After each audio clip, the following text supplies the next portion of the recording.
மாண்புமிகு உறுப்பினர் ரவி.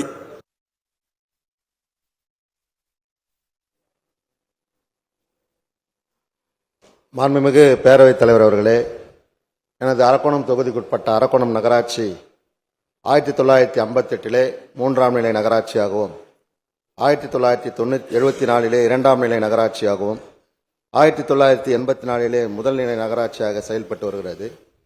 சென்னைக்கு மிக அருகாமையில் வளர்ந்து வரக்கூடிய நகரமாகும். சிஎம்டிஏ எல்லைக்குள்ளே சேர்ந்திருக்கிறது. பாதாள சாக்கடை திட்டமும் அங்கே செயல்படுத்தி வரப்படுகிறது.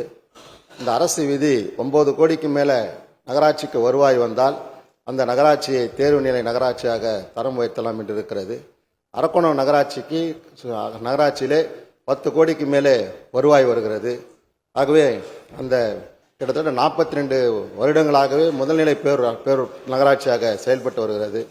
ஆகவே மாண்புமிகு அமைச்சர் அவர்கள் அரக்கோணம் முதல்நிலை நகராட்சியை தரம் உயர்த்தினால் கூடுதலாக நிதி வரும். பாதாள சாக்கடை திட்டமெல்லாம் செயல்படுத்தப்பட்டு வருகிறது.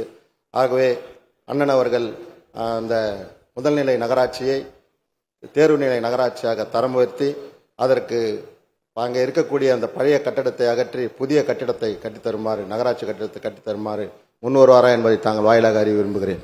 மாண்புமிகு அமைச்சர் அவர்கள்.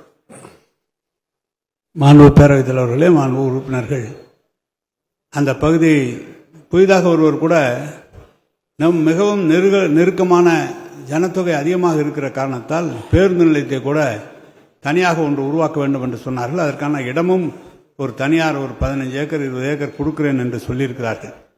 எனவே பாதாள சாக்கடை திட்டம் நிறைவேற்றுவதற்கும் போதிய வருவாய் இருக்குமானால் தேர்வுநிலை நகராட்சியாக தரம் உயர்த்தில் எந்த பிரச்சனையும் இல்லை.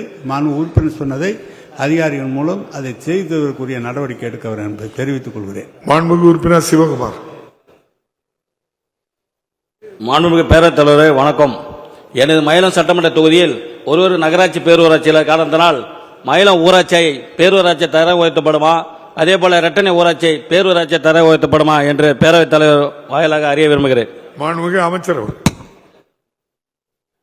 மாண்பு பேரவைத் தலைவரே, மாண்பு உறுப்பினர் அவர்கள், நான் ஏற்கனவே பதில் சொல்லியிருக்கிறேன். பேரூராட்சியாக தரம் உயர்த்துகிற போது கிராமங்களில் இருக்கிற 100 நாள் வேலை திட்டம் பாதிக்கிறது என்று மக்கள் எதிர்ப்பு தெரிவிக்கிறார்கள். நாங்கள்லாம் ஊராட்சியாக இருக்கோம் என்று சொல்லியிருக்கிறார்கள். எனவே ஏகோபித்து ஒரு முடிவெடுத்து வருமானால் துறையினுடைய அமைச்சரை பேசி அவர்கள் ஒப்புதல் தருவார்களேயானால் அது பேரூராட்சியாக தருவதில் ஒன்றும் கருத்தல்ல.